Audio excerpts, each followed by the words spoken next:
Hi అండి, welcome to study with tricks. ఈరోజు మనం డైలీ కరెంట్ అఫైర్స్ ఎంసీక్యూ సిరీస్లో భాగంగా 2 సెప్టెంబర్ కరెంట్ అఫైర్స్ను డిస్కస్ చేయబోతున్నాం. Which Indian organization receive the Raman Magsaysay award in 2025 for empowering girls through education?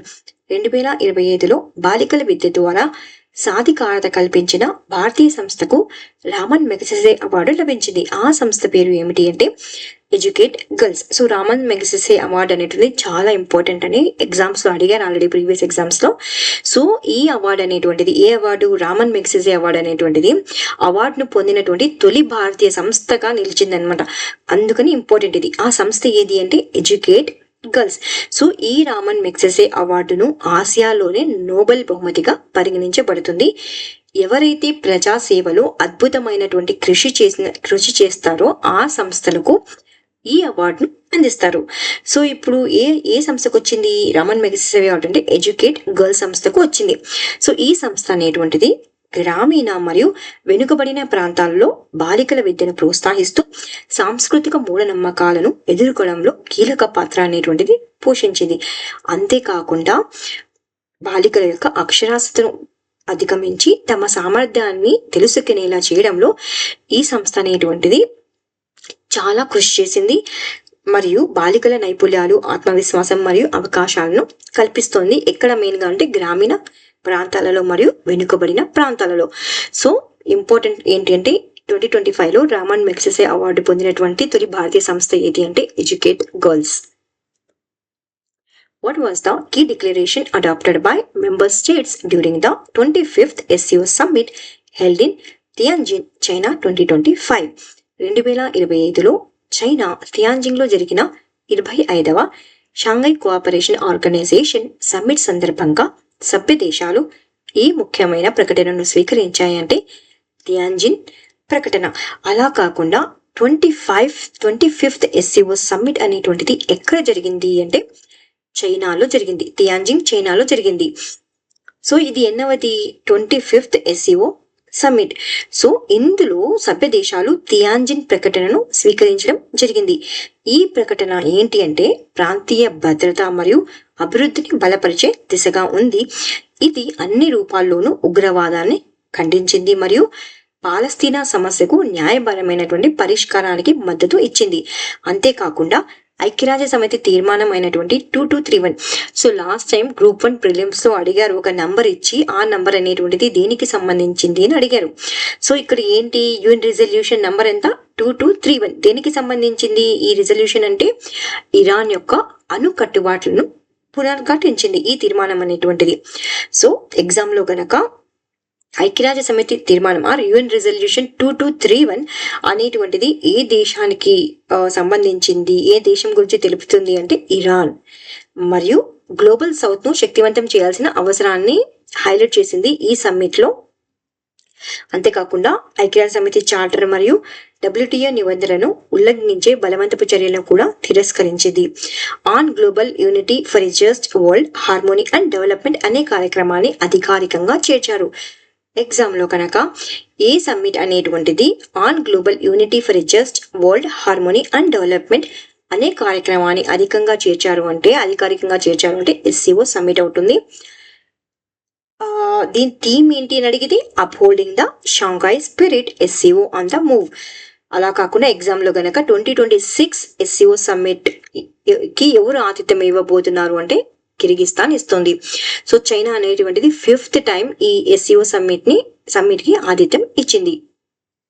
So ఇక్కడ ఏం డిక్లరేషన్ తీసుకొచ్చారు? తియాన్జిన్ డిక్లరేషన్. దేనికి సంబంధించింది? SCO సమ్మిట్ కి సంబంధించింది. 2026 లో ఈ సమ్మిట్ ని ఎవరు కండక్ట్ చేయబోతున్నారంటే Kyrgyzstan. Which countries hosted the 19th edition of exercise Bright Star 2025? Exercise Bright Star 2025 యొక్క 19th ఎడిషన్, ఇది ఎన్నవ ఎడిషన్? ఇది 19th ఎడిషన్ ను ఏ దేశాలు నిర్వహించాయంటే ఈజిప్ట్ మరియు యునైటెడ్ స్టేట్స్ కలిసి ఈ విన్యాసాన్ని నిర్వహించడం జరిగింది. ఇది ఎన్ని సంవత్సరాలకు ఒకసారి జరుగుతుందంటే 2 years ఒకసారి, అంటే 2 ఏళ్లకు ఒకసారి నిర్వహించేటువంటి ఇది మల్టీలేటరల్ సైనిక విన్యాసం. ఇప్పుడు ఎవరు కలిసి నిర్వహిస్తున్నారంటే 2025లో ఈజిప్ట్ మరియు యునైటెడ్ స్టేట్స్. ఎన్నవ ఎడిషన్ ఇది? 19th edition. ఎప్పటి నుంచి ఎప్పటి వరకు జరుగుతోంది అంటే ఆగస్ట్ 28 నుండి సెప్టెంబర్ 10 వరకు ఎక్కడ జరుగుతోంది? ఈజిప్ట్ లో జరుగుతోంది. సో ఈ విన్యాసంలో 43 దేశాల నుండి 7,900 మందికి పైగా సైనికులు పాల్గొనడం జరిగింది. అంతేకాకుండా ఇందులో 13 దేశాలు ప్రత్యక్షంగా సైనిక బలగాలను పంపగా 30 దేశాలు పరిశీలకులుగా పాల్గొన్నారు. సో భారతదేశం కూడా ఈ విన్యాసంలో పాల్గొంది. అంతేకాకుండా 700 మందికి పైగా సిబ్బందిని ఈ విన్యాసానికి పంపింది. ఈ విన్యాసం పేరేంటి? Exercise Bright star. ఎక్కడ జరిగింది అంటే ఈజిప్ట్ లో జరిగింది. ఎవరు కలిసి నిర్వహించారంటే ఈజిప్ట్ మరియు యునైటెడ్ స్టేట్స్.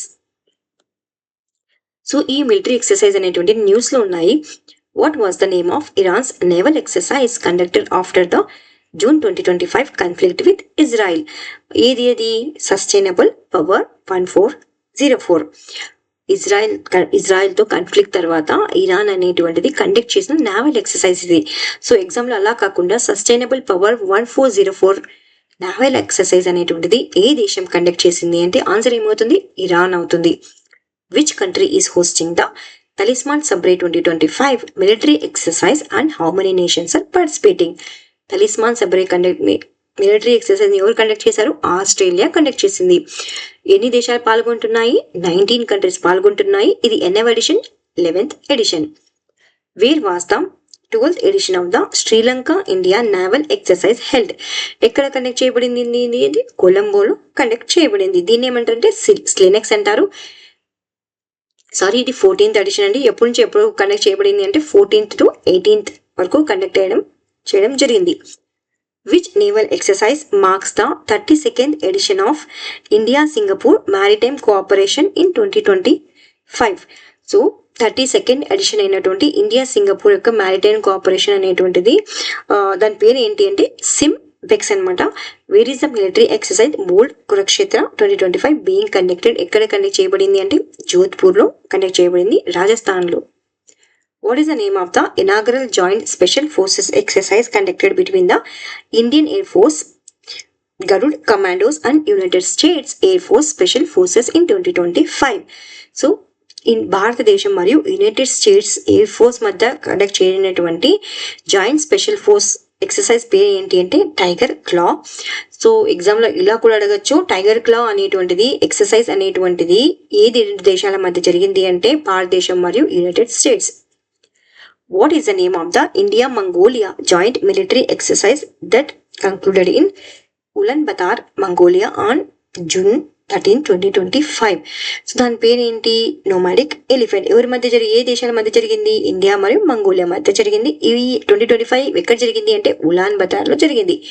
ఎప్పుడు జరిగింది అంటే June 13 జరిగింది. ఇది ఏ విధమైన ఎక్సర్సైజ్ అంటే ఇది joint military exercise. Which festival in Orissa celebrate the harvest of new rice and showcases local culture through folk songs and dances?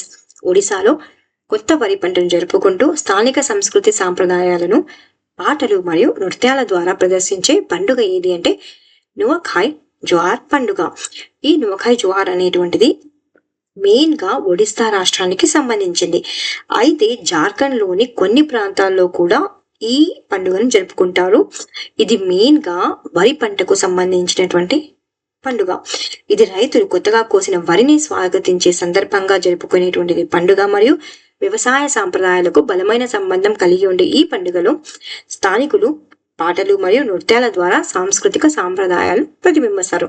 Main గా ఈ పండుగ ఎక్కడ జరుపుకుంటారు అంటే ఒడిశాలో జరుపుకుంటారు. సో ఈ ఫెస్టివల్స్ అనేటువంటివి కొన్ని న్యూస్ లో ఉన్నాయి. సిరు సమ్మర్ ఫెస్టివల్ అనేటువంటిది దేనికి సంబంధించింది అంటే లదాఖ్ కి సంబంధించింది. అస్సాంలో అయితే అంబుబాచి, బొగాలి, బిహు. సో మొన్న హైకోర్టు ఎగ్జామ్ లో అడిగారు బిహు ఫెస్టివల్ అనేటువంటిది ఏ రాష్ట్రానికి సంబంధించింది అని. ఏ రాష్ట్రం? అస్సాం. మిజోరాం అయితే చక్ Kut festival, Nagaland Hornbill festival, Odisha Ghumura Rath Yatra Nuakhai, Maharashtra అయితే లవాని నఖాట కొలి. సో మన హైకోర్టు ఎగ్జామ్ లో కొలి ని కూడా అడిగారనమాట. సో కొలి ఫెస్టివల్ దేనికి సంబంధించింది? మహారాష్ట్ర సంబంధించింది. గణేష్ ఉత్సవ్, గుడి పడవ. వెస్ట్ బెంగాల్ అయితే దుర్గా పూజ, బీహార్ అయితే ఛత్ పూజ, రాజస్థాన్ అయితే గౌరీ ఫెస్టివల్, ఘూమర్, పంజాబ్ అయితే Bhangra Giddha. So on August 28, 2025, which country signed a memorandum of understanding with India to enhance cooperation in agriculture and allied sectors. 2025 August 28న వ్యవసాయం మరియు అనుబంధ రంగాలలో సహకారాన్ని పెంపొందించేందుకు భారత్తో అవగాహన ఒప్పందం కుదుర్చుకున్నటువంటి దేశం ఏంటి అంటే భూటాన్. ఇది ఎప్పుడు జరిగింది? ఆగస్టు 28న జరిగింది. ఎక్కడ జరిగింది అంటే భూటాన్ రాజధాని అయినటువంటి థింపూలో జరిగింది. ఎవరి మధ్య జరిగింది అంటే భారత్ మరియు భూటాన్ మధ్య MOU అనేటువంటిది కుదరడం జరిగింది. ఈ ఒప్పందాన్ని ఎవరెవరు అంటే భారత వ్యవసాయ కార్యదర్శి అయినటువంటి దేవేష్ చతుర్వేది మరియు భూటాన్ వ్యవసాయ మరియు పశు సంవర్ధక శాఖ కార్యదర్శి అయినటువంటి థిన్లీ నామ్గెల్ సంతకం చేశారు. సో ఈ MOU ద్వారా వ్యవసాయ రంగంలో పరిశోధన మరియు ఆవిష్కరణలు, పశువుల ఆరోగ్యం మరియు ఉత్పాదకత, ప్రొడక్టివిటీ, పంటల యొక్క నిర్వహణలో సహకారం అనేటువంటిది అందించబడుతుంది ఈ రెండు దేశాల మధ్య. సో వీటినన్నింటినీ వేగవంతం చేయడానికి జాయింట్ టెక్నికల్ వర్కింగ్ గ్రూప్ అనేటువంటి సమావేశాన్ని ప్రతి సంవత్సరం నిర్వహిస్తారు. ఆల్రెడీ ఈ సమావేశం ఫస్ట్ సమావేశం అనేటువంటిది భూటాన్లో జరిగింది. సో భారత డిజిటల్ వ్యవసాయ నిరోధక వ్యవసాయ పద్ధతులు మరియు వాతావరణ నిరోధక వ్యవసాయ పద్ధతులు మరియు రైతులకు రుణ సౌలభ్యం వంటి అంశాలను ఈ సమావేశంలో డిస్కస్ చేయడం జరిగిందనమాట. సో ఈ జాయింట్ టెక్నిక్ వర్కింగ్ గ్రూప్ సమావేశం నెక్స్ట్ ఎక్కడ జరుగుతుంది అంటే భారత్ లో జరుగుతుంది. సో ఎగ్జామ్ లో గనక జాయింట్ టెక్నికల్ వర్కింగ్ గ్రూప్ సమావేశం ఎవరు నెక్స్ట్ ఆతిథ్యం ఇవ్వబోతున్నారు అంటే భారతదేశం ఆతిథ్యం ఇస్తుంది. అలా కాకుండా జాయింట్ టెక్నికల్ వర్కింగ్ గ్రూప్ సమావేశం అనేటువంటిది ఏ రెండు దేశాలకు సంబంధించింది అంటే భూటాన్ మరియు భారతదేశం అవుతుంది. Which Indian IT company formed a new artificial intelligence and services transformation unit in 2025 and appointed Amit Kapoor as its head. So 2025లో ఏ భారతీయ IT సంస్థ కొత్త ఆర్టిఫిషియల్ ఇంటెలిజెన్స్ మరియు సర్వీసెస్ ట్రాన్స్ఫర్మేషన్ యూనిట్ ను ఏర్పాటు చేసి అమిత్ కపూర్ ను దాని అధిపతిగా నియమించింది అంటే TCS అండి, టాటా కన్సల్టెన్సీ సర్వీసెస్.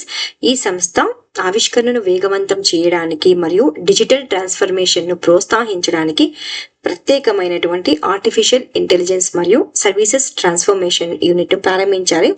దీనికి అధిపతిగా ఎవరిని నిర్మించారు అంటే అమిత్ కపూర్ ను.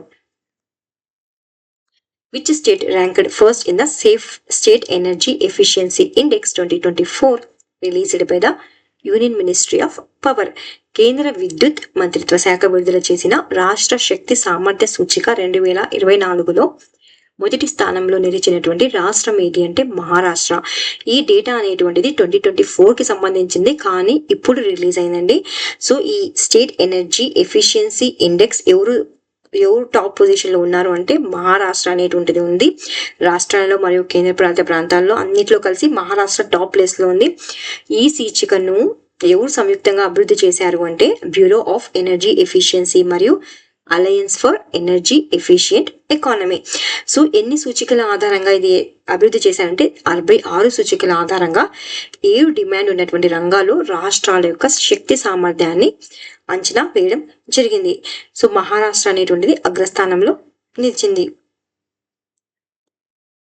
What is the name of the cloud based hospital management information system HMIS launched by the Government of India in August 2025 for small and medium sized healthcare providers?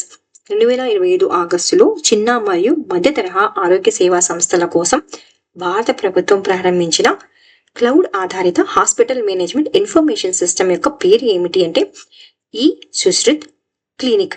చాలా important ఇది, ఎందుకంటే భారత ప్రభుత్వం దీన్ని ప్రారంభించింది. ఎందుకు మెయిన్ గా అంటే చిన్న మరియు మధ్య తరహా ఆరోగ్య సేవా సంస్థలకు తక్కువ ఖర్చుతో కూడినటువంటి క్లౌడ్ ఆధారిత హాస్పిటల్ మేనేజ్మెంట్ ఇన్ఫర్మేషన్ సిస్టమ్ ను అందించడం జరుగుతుంది. సో దీన్ని ఎవరు సంయుక్తంగా అభివృద్ధి చేశారంటే సీడాక్ మరియు జాతీయ ఆరోగ్య ప్రాధికారిక సంస్థ. సో చాలా సార్లు ఎగ్జామ్ లో అడిగారు ఏవి అభివృద్ధి చేశాయి అని. సో కాబట్టి ఇక్కడ ఏం గుర్తుపెట్టుకోవాలి, సీడాక్ మరియు జాతీయ ఆరోగ్య ప్రాధికారిక సంస్థ అనేటువంటిది. ఇది ఎందుతో అనుసంధానించబడింది ఈ సుశ్రుత్ క్లినిక్ అంటే ఆయుష్మాన్ భారత్ డిజిటల్ మిషన్ తో అనుసంధానించబడింది. సో ఇది ఎందుకు యూజ్ అవుతుంది ఈ సుశ్రుత్ క్లినిక్ అనేటువంటిది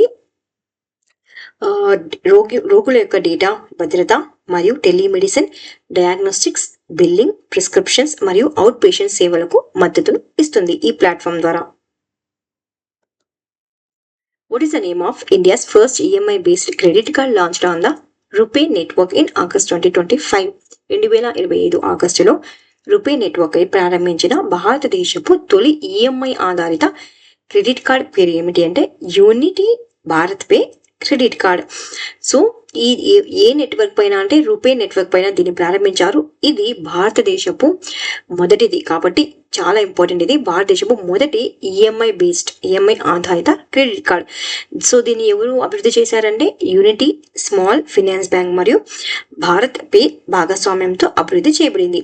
సో 1000 రూపాయల కంటే ఎక్కువ లావాదేవీలు ఆటోమేటిక్గా ఈఎంఐ రూపంలోకి మారుతాయి. ఇది 12 నెలల వరకు ఈఎంఐ వ్యవధులను, జీరో ఫీజులు మరియు యూపీఐ ఇంటిగ్రేషన్ అందిస్తుంది. సో ఈఎంఐలపై కాయిన్స్ వస్తాయన్నమాట. దాన్ని ఏమంటారంటే జిలియన్ కాయిన్స్ అంటారు. సో ఈ రివార్డ్స్ అనేటువంటి వాటిని భారత్ పే యాప్ ద్వారా రిడీమ్ చేసుకోవచ్చు. According to the national annual report and index on women's safety Nari 2025, which city was ranked as the safest for women in India?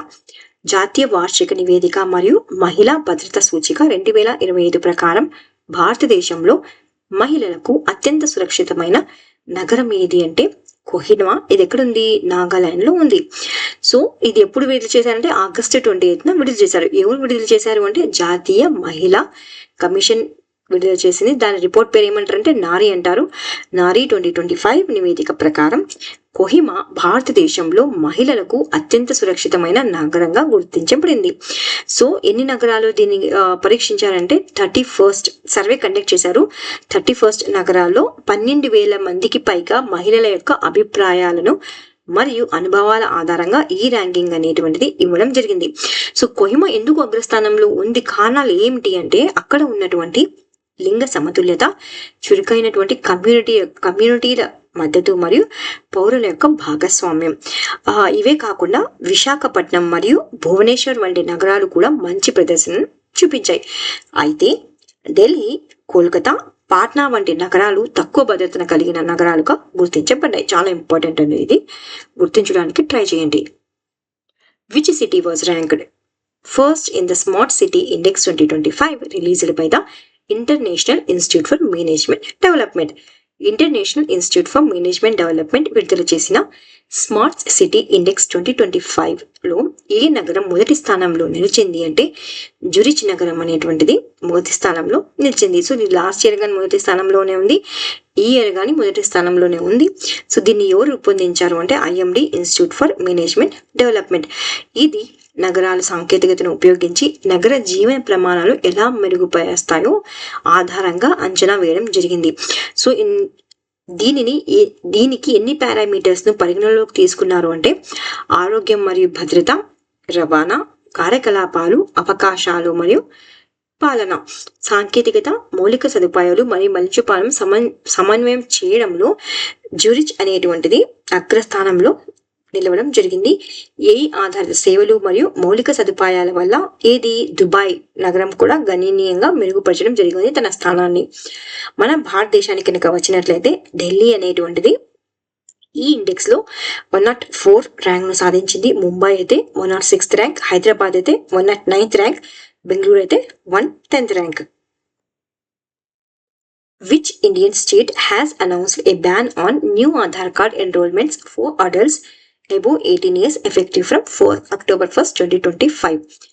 2025 October 1 నుండి 18 సంవత్సరాల పైబడిన వయస్సు గల వ్యక్తుల కోసం కొత్త ఆధార్ నమోదుపై నిషేధాన్ని ప్రకటించినటువంటి భారతీయ రాష్ట్రం ఏది అంటే అస్సాం అండి. ఎందుకంటే ఇల్లీగల్ మైగ్రేషన్ ని నిరోధించడానికే ఇటువంటి డెసిషన్ ని అస్సాం రాష్ట్రం అనేటువంటిది తీసుకోవడం జరిగింది. అయితే ఇది కొన్ని రోజులకు మాత్రమే. మళ్ళీ ఎప్పుడైతే వీరు సర్వే కండక్ట్ చేయబోతున్నారు ఎవరైనా ఇల్లీగల్ మైగ్రెంట్స్ ఉన్నారా, అస్సాంలోకి ప్రవేశిస్తున్నారా అని, దాని తర్వాత తిరిగి మళ్ళీ ఇది పునరుద్ధరించబడుతుంది. సో ఏ స్టేట్ అంటే అస్సాం స్టేట్.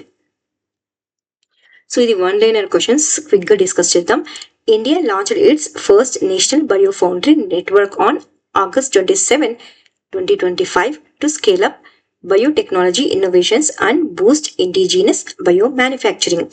సో ఇండియా భారతదేశం అనేటువంటిది first national bio foundry network ను లాంచ్ చేసింది ఎప్పుడు అంటే August 27th to scale up the biotechnology innovations. బయోటెక్నాలజీలో ఆవిష్కరణను తీసుకురావడానికి మరియు ఇండిజీనియస్ బయో మ్యానుఫ్యాక్చరింగ్ ను ఏమంటారు ప్రోత్సహించడానికి. సో దీన్ని తీసుకురావడం జరిగింది. దీన్ని ఎవరు అనౌన్స్ చేశారంటే union minister for science and technology Jitendra Singh గారు అనౌన్స్ చేయడం జరిగింది. ఈ నెట్వర్క్ అనేటువంటిది కీ కాంపోనెంట్ అండి. ఎందులో అంటే బయో E3 పాలసీలో. So biotechnology for bio E3 అంటే బయోటెక్నాలజీ ఫర్ ఎకానమీ, ఎన్విరాన్మెంట్ మరియు ఎంప్లాయ్మెంట్. దీని ఎయిమ్ ఏంటి? బయో E3 పాలసీ అంటే హెల్ప్ చేయడం ఇండియాను తన టార్గెట్ రీచ్ చేయడం. టార్గెట్ ఏంటి అంటే $300 బిలియన్ బయో ఎకానమీని రీచ్ చేయడం. ఎప్పటి వరకు అంటే 2030 వరకు. సో ఇక్కడ చెప్పడం జరిగింది బయోటెక్నాలజీ ఆవిష్కరణను పెంపొందించడానికి మరియు స్వదేశీ బయో తయారీని ప్రోత్సహించడానికి భారతదేశం తన మొదటి నేషనల్ బయో ఫౌండరీ నెట్వర్క్ ను ఆగస్టు 27న ప్రారంభించింది. Delhi relaunched its university special bus service in August. So Delhi అనేటువంటిది యూనివర్సల్ స్పెషల్ బస్సెస్ సర్వీసెస్ ను తిరిగి లాంచ్ చేయడం జరిగింది. సో ఇది మెయిన్ గా ఎకో ఫ్రెండ్లీ ట్రాన్స్పోర్ట్ కోసం కాలేజ్ గోయింగ్ స్టూడెంట్స్ కోసం లాంచ్ చేయడం జరిగింది. సో మెయిన్ గా 25 న్యూ ఎలక్ట్రిక్ బస్ ను తీసుకురావడం జరుగుతుంది. In India, National Nutrition Week will be observed from 1st September to 7th September. So national nutrition week మనం ఎప్పుడు జరుపుకుంటున్నాం? 1st September నుంచి 7th September వరకు జరుపుకుంటున్నాం. థీమ్ ఏంటి? Eat right for better life.